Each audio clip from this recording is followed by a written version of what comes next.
Hey everyone, I hope you are having a great day or night wherever you are, and I hope you enjoy listening to this story because it is one that still makes me laugh every time I think about it.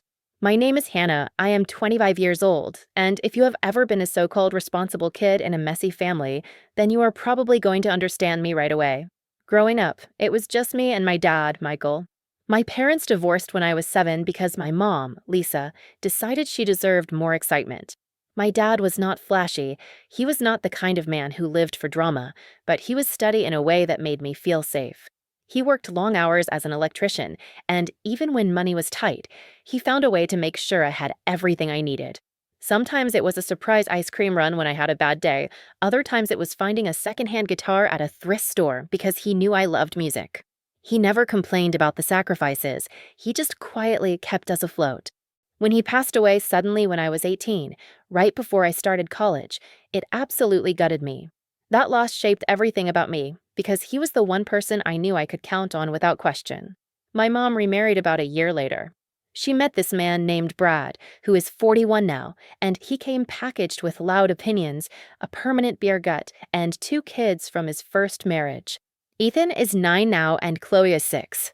Later on, my mom and Brad had another child together, Lucas, who is 4. I love those kids to pieces because none of this is their fault, and they are genuinely sweet. They did not ask for a dad who thinks that driving Uber twice a week makes him some kind of hardworking provider. Brad likes to brag about his hustle as if he is the CEO of Tesla, while in reality, he contributes barely anything to the household. Here is where it gets complicated. The house technically belongs to my mom and me. When my dad died, his life insurance helped pay off most of the mortgage, and when I turned 21, my mom put my name on the lease because I was already contributing rent with money from my part-time job and later from my career. Brad, on the other hand, contributes maybe $150 a month, and that is being generous. The rest of his paycheck disappears into Bud Light, bar tabs, and what he calls collectible beer mugs. Meanwhile, my mom pulls overtime shifts as a nurse, and I help cover the bills because apparently that is what being the responsible one in the family means: no breaks, no excuses, just step up and carry the load. At first, I did not mind helping with the kids. I would babysit when needed, pick them up from soccer practice, and even buy school supplies when Brad conveniently forgot that children need things like pencils and backpacks. But slowly, what started as helping out turned into an expectation. Suddenly, I was no longer Hannah the daughter. I was Hannah the unpaid nanny. If I said I had plans, Brad would sneer and say, "Family comes first," which in his world meant I should cancel so he could watch football or go out for guys' night. I missed study groups in college because of his demands. I missed concerts with friends because he dumped his kids on me last minute. Once, I even missed a job interview because he decided it was an emergency that I watch the kids. The emergency? He wanted to go to a backyard barbecue. That was the moment I started to see how much I was sacrificing for a man who gave absolutely nothing in return. The breaking point came one morning in the kitchen. I was drinking my coffee before work, minding my own business, when Brad looked me dead in the eye and said, "Either you babysit my kids whenever I say, or you can pack your stuff and live in a dump." I almost spit out my drink because the audacity was unreal. This man, who barely contributes to the household, who leaves his socks scattered around the living room, who thinks that buying cheap pizza once a month makes him a hero, really believed he had the authority to evict me from my own home. I smiled and said nothing in that moment because inside my head, a plan was already forming. That weekend, Brad told me I was on duty again. He did not ask, he simply informed me like I was his employee. I agreed sweetly and acted like I was fine with it. As soon as he left, I texted my friend Sarah, who works at an animal rescue. I told her I needed a favor, and she came through in the most spectacular way. A few hours later, Sarah showed up at the house with 3 untrained rescue puppies. You can probably imagine the chaos. The kids were absolutely thrilled. They were chasing the puppies around, shrieking with laughter, building forts out of couch cushions, and even drawing castles on the walls with markers. The puppies were wild, chewing on everything they could reach, knocking over cups, and leaving puddles behind wherever they went. At one point, they completely destroyed Brad's $200 sneakers, chewed a hole in the carpet of a so-called man cave, and broke one of his prized collectible mugs. And me? I sat calmly in the middle of it all with a Starbucks latte in my hand, scrolling through my phone, occasionally saying things like, "Good job, kids, keep them busy." It was honestly the most fun I had ever had babysitting because I knew exactly what was going to happen when Brad came home. When he finally walked through the door, the look on his face was priceless. He froze like he had just witnessed a crime scene. The living room looked like a hurricane had collided with a zoo. His face turned purple as he started screaming about respect, property, and how I had ruined everything. The kids ran up to him and yelled, "Best babysitter ever," while bouncing with excitement over the puppies. I took a slow sip of my coffee and said, "Hey, you told me to babysit." Mission accomplished. Brad absolutely lost it. He threatened again to kick me out, and that was when my mom finally snapped. She told him point blank that the house was legally hers and mine, not his, and that if he could not manage his own kids, he needed to figure his own life out. For the first time, she did not back him up. Within a week, Brad had packed his bags and moved into his buddy's basement. He has been sulking ever since, telling anyone who will listen that he has a disrespectful stepdaughter who ruined his life. Meanwhile, I am at home, sipping my coffee, no babysitting obligations, enjoying peace for the first time in years. Karma didn't just knock, it barged in with puppies. It has been a month since Brad officially moved out, and let me tell you, the difference is like night and day. The house feels lighter, quieter, as if someone finally opened all the windows after years of stale air and let the fresh breeze in. For the first time in what feels like forever, I wake up without dreading what new form of chaos he will bring into the house. There are no beer cans stacked like trophies on the kitchen counter, no constant stomping around like the floor was his personal stage, and most importantly, no shouting matches over who was supposed to handle the kids. The kids come over every other weekend, and it is almost shocking how much calmer they are when Brad is not in the mix. Ethan actually sits down and focuses long enough to build his Lego sets without being barked at to hurry up and clean. Chloe, who used to be so anxious all the time, now laughs freely, drawing little family portraits that always include me, Mom, her brothers, and herself, but never Brad. Nobody told her to leave him out. She just does, like her mind already processed what her heart had been trying to say for years. Lucas, the youngest, is thriving. He no longer has to compete with the sound of his father yelling at a football game or whining about dinner being late. Instead, he curls up in my lap with a book or begs Mom to let him help stir pancake batter. The difference is undeniable. Without Brad, the kids are finally allowed to just be kids. Even the atmosphere of the house itself has changed. Dinners are no longer tense obligations where someone sulks with their phone while everyone else tries to pretend things are normal. Now we sit down, actually talk, play silly board games afterward, and sometimes even end up laughing so hard that we forget about all the years we lost under Brad's shadow. It is like reclaiming stolen time, and every moment feels like a small victory. Financially, things improved almost instantly. It is wild how much further money stretches when you are not funneling it into a black hole labeled Brad's bad decisions. Groceries last longer, the water bill is normal again without his marathon beer showers, and electricity is not being wasted on a television blasting sports all night in the so-called man cave. Mom and I even treated ourselves one weekend. We went shopping and bought new curtains, some cozy throw blankets, and finally splurged on a proper coffee maker. I swear Brad thought a Keurig was a dishwasher because he broke 2 of them during his reign.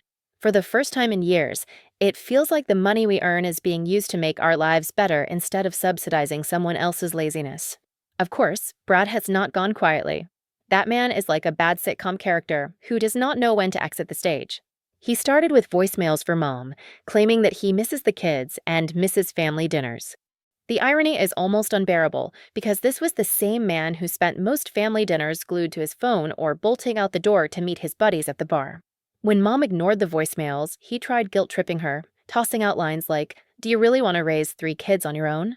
But she finally saw through him and made it clear that she had been raising them on her own all along, and if anything, things are easier now without him throwing tantrums louder than the toddlers. The cherry on top was when Brad actually texted me last week. He asked if I would still be available to babysit once in a while, for old time's sake. I nearly dropped my coffee from laughing so hard.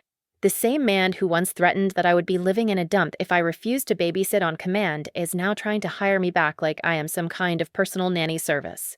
Absolutely not. If he thinks I am going to sacrifice my weekends so he can stumble off to the bar guilt-free, he is out of his mind. And just when I thought he could not embarrass himself further. So apparently Brad has been running his mouth all over town, and now I am the official villain in his little sob story. According to him, I poisoned my mom against him, stole his family, and ruined a perfectly good marriage. The part that makes me laugh the hardest is the idea of it being a perfectly good marriage, because in reality, the only things holding that relationship together were duct tape, caffeine, and my mom's endless patience. The way I found out was almost too ridiculous to be real. One of his buddies, let's call him Rick the keyboard warrior, slid into my Facebook DMs out of nowhere with a paragraph-long rant. He told me that I should be ashamed for turning my mom against her husband, that I was a selfish brat who doesn't understand what it's like to be a stepdad, and that without strong men like Brad, families fall apart. I read the message twice, burst out laughing, and immediately sent a screenshot to my mom with the caption, "Brad's PR department is working overtime." My mom didn't even hesitate to respond. She texted back saying that if Brad's marriage depended on her daughter babysitting his kids while he drank beer, it was doomed from the start. That one line was so sharp I nearly printed it out to hang on the fridge. My mom may not always go for the dramatic gestures, but when she decides to drop the hammer, she does it with precision. Unfortunately, Rick wasn't the only one. A couple of Brad's other drinking buddies piled on by liking his vague and melodramatic Facebook posts. He started putting up statuses like, "Some people just don't respect family anymore," and "sad when stepkids can't accept you." To anyone who didn't know the truth, it probably looked like he was the tragic star of some broken home soap opera. He painted me as if I were the wicked stepsister from a Disney movie instead of the one who literally fed, bathed, and tucked in his kids while he was out shotgunning beers at midnight. The funniest part is that his lies don't even line up depending on the audience. To his drinking buddies, he is a hardworking family man whose ungrateful stepdaughter destroyed everything. But to his ex-wife, he has been spinning a completely different version of events. And guess who called her house last week? His ex-wife, sounding completely fed up and demanding answers. That phone call was awkward from the start. She explained that Brad hadn't been paying child support for months, and she thought my mom might know where all his money was going. That one statement stopped my mom in her tracks because it suddenly became crystal clear. Not only had Brad been draining our household of money, but he was also screwing over his kids from his first marriage. He was pretending to be the victim while actively failing the children he was legally obligated to provide for. What really made the situation unravel was how sloppy his lies became. On one hand, he was parading around town like the betrayed husband. On the other, his ex-wife was comparing notes with my mom, and the holes were obvious. She had receipts, she had timelines, and she was furious. My mom may have tolerated him longer than she should have, but his ex-wife was done playing nice. The thought of her marching into his buddy's basement to demand answers almost made me wish I could watch the show in person. Meanwhile, in our house, the kids started picking up on the difference too. Ethan asked why his dad never bought him soccer cleats, while Chloe casually mentioned that her dad told her he was too broke to take her to the zoo.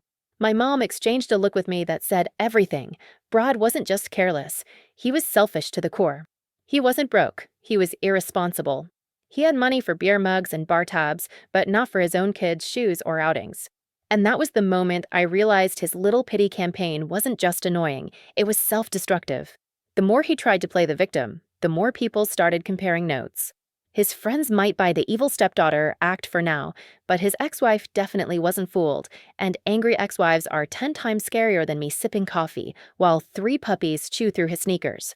And just when I thought things couldn't get juicier, oh boy, the money drama finally came to light, and it reached chef's kiss levels of messy. Remember how Brad's ex-wife called us? That phone call kicked off a domino effect that not even I could have predicted. Suddenly, all the little frustrations, the nagging suspicions, and the barely concealed chaos of living under his roof started making sense in a horrifyingly clear way. It turns out Brad was not just a little behind on child support for Ethan and Chloe. He was a full 2 months behind, and when I say behind, I don't mean $50 here and there, I mean thousands. The court had ordered him to pay $600 a month for both kids combined, which is honestly not even a huge amount considering the actual cost of raising children. But instead of paying, he was out buying limited edition beer mugs on eBay, blowing money on weekend binges, and keeping up the illusion that he was this responsible provider. Brad's ex-wife explained that he had been feeding her a string of excuses, like Lisa's in charge of the finances or that his hours got cut at work. The problem was, he doesn't actually have consistent work. His Uber driving barely covers gas, and Mom has been the one paying 90% of the household bills for years. When she heard this, Mom went full nuclear. Not just regular mad, nuclear mad. I have only seen her that angry twice in my life, once when I totaled her car at 17, and now. Her whole body language changed. The calm, collected nurse I know became a hurricane in human form, and I knew that things were about to escalate in ways that would make Brad wish he had never been born. Mom pulled out the receipts. Literally, she spent an entire evening going through 6 months of bank statements, highlighting every single bar tab, online purchase, random ATM withdrawal, and collectible purchase. You could watch the picture forming in front of your eyes. He always had money for beer, cigarettes, takeout, and these guy trips he would brag about, but not a single cent ever went to his own children. The hypocrisy was so blatant it hurt your eyes to look at it. It was a masterclass in entitlement, and Mom documented it like she was curating evidence for the history books. And it gets even better. Brad had been telling his buddies that he was the one covering all the household bills while I was mooching and Mom barely worked. When his ex-wife started telling people about the missed child support, the story crumbled spectacularly. His friends began asking questions, like why he was supposedly paying all the bills yet falling behind on obligations to his own children. Suddenly, Brad had no answers. His carefully constructed image of a devoted family man collapsed under the weight of 6 months of receipts and public scrutiny. The only thing he was paying consistently for was his bar tab. Mom wasted zero time. She went straight to a lawyer and filed for divorce. Brad, living in his infinite delusion, acted shocked. He seemed genuinely confused that she would consider ending the marriage over a few missed payments and minor misunderstandings. As if she hadn't been carrying him financially and emotionally for almost a decade while he played the role of house king. Mom made it crystal clear that she had already been a single parent, and the only difference now was she no longer had to clean up after an overgrown child. The resolve in her voice was terrifyingly precise, and Brad wilted under it. Brad's ex-wife was thrilled by the development. She called me afterward, practically buzzing with vindication, saying she had been exposing the same tricks for years and now, finally, she wasn't alone in calling him out. Apparently, when he was married to her, he had done the exact same thing, spent rent money on beer and collectibles while leaving the children to fend for themselves. History had not been kind, and now it was repeating itself in front of our eyes. As for me, watching Brad's little pity campaign crumble has been better than any reality TV show. He can't decide if I am the villain or if Mom is, and now he oscillates between blaming us both with equal ferocity. I don't even care. His lies are literally eating themselves alive while I sit back, coffee in hand, playing the role of the smug Greek chorus in his personal tragedy. The man who once thought he could intimidate me with threats now looks pathetic, transparent, and utterly incapable of defending the narrative he's been pushing for months. And just when the dust started to settle, things went from financially messy to socially explosive. Thanksgiving this year was absolute chaos, for Brad at least. I had already warned the family that he wasn't welcome, but naturally, he thought he could just stroll in like nothing had happened, carrying a six-pack and a grin that screamed he was still somehow the hero of the story. Mom had started the morning early, orchestrating the kind of meal that makes everyone feel like royalty. The turkey was roasting in the oven, its aroma filling the house with that warm, comforting smell of home. The mashed potatoes were whipped to perfection, and the green beans had a hint of garlic and butter that made the kitchen smell like heaven. The kids were helping me set the table with exaggerated care. Ethan and Chloe had even made little paper turkeys for each place setting, and Lucas was proudly gripping his tiny toy drum, looking like a conductor ready to lead a symphony of chaos. For a moment, everything was calm, cheerful, and perfectly normal, and then Brad showed up. He barreled into the living room, beer in hand, acting as if he had been invited to a royal banquet. His voice echoed through the house, loud and self-assured, declaring that he had thought he'd drop by to see the family, as if none of us had spent the past month plotting his downfall. The moment he stepped across the threshold, the tension in the air snapped tight. My uncle, a retired army sergeant who has zero tolerance for nonsense, intercepted him immediately. Brad froze mid-sentence, his eyes darting around like he had just walked into a lion's den. The room seemed to shrink around him, and the bravado that usually fueled his antics evaporated under the sheer weight of everyone's collective glare. The kids were excited but confused, their small faces scrunching up at Brad's sudden grumpiness. Chloe asked why he was acting so weird, and I just smiled, shrugging as if to say some people cannot handle fun. Brad tried to salvage the moment with his usual guilt trip, muttering about family, forgiveness, and making things right, but Mom's presence was a wall of unshakable authority. Her gaze pinned him where he stood, and the sheer calmness of her judgment was almost surgical in its precision. Brod's friends, who had apparently followed him thinking they were going to witness some heartwarming redemption, were frozen in the doorway. They had clearly expected a warm reunion, full of hugs and stories, instead of the roasting of a lifetime. To make matters exponentially worse for him, one of the rescue puppies from a few months back, Max, the absolute chaos agent, slipped past him unnoticed. Within seconds, Max latched onto his pant leg, sending him staggering sideways, spilling half of his six-pack across the brand-new rug.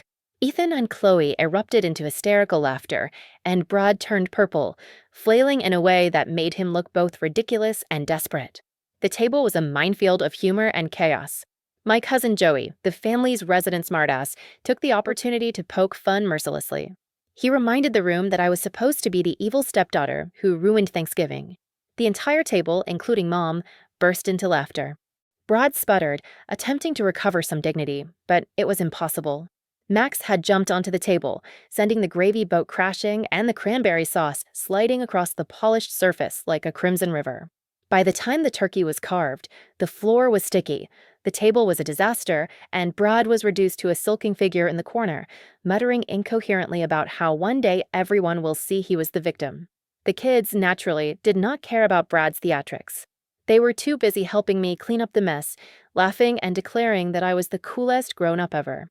Mom winked at me across the kitchen, clearly proud and exhilarated. The atmosphere was warm, messy, and perfect, exactly the kind of family memory that makes everything else pale in comparison. Brad left empty-handed, humiliated beyond repair, carrying only his pride, which by this point was more shattered than his dignity. By the end of the night, I realized something important. Some people only care about themselves until reality smacks them in the face, and for Brad, reality arrived dressed in mashed potatoes, gravy, and chaos puppies. The entire ordeal had been theatrical, dramatic, and chaotic in a way only Thanksgiving can truly manage, and I could not stop laughing about how thoroughly the universe had aligned against him. And just when I thought the holiday madness was over, the legal side of things decided to make its dramatic finale.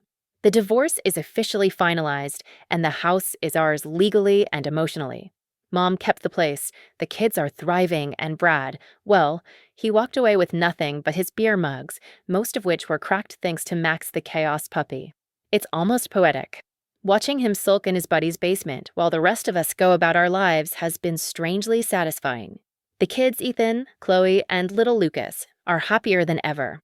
They know now that stability isn't about who shows up with fancy promises or a six-pack. It's about who actually shows up when it matters. Ethan hugged me the other day and whispered, "I'm glad you're here, Hannah. You're better than Dad." Chloe just giggled and said, "You make the best forts." Lucas, of course, ran circles around the living room with Max in tow. Moments like that remind me why I stuck around through all the chaos, all the screaming, and all the unpaid babysitting. Mom has flourished too. Without Brad's constant drama, she finally started focusing on herself again.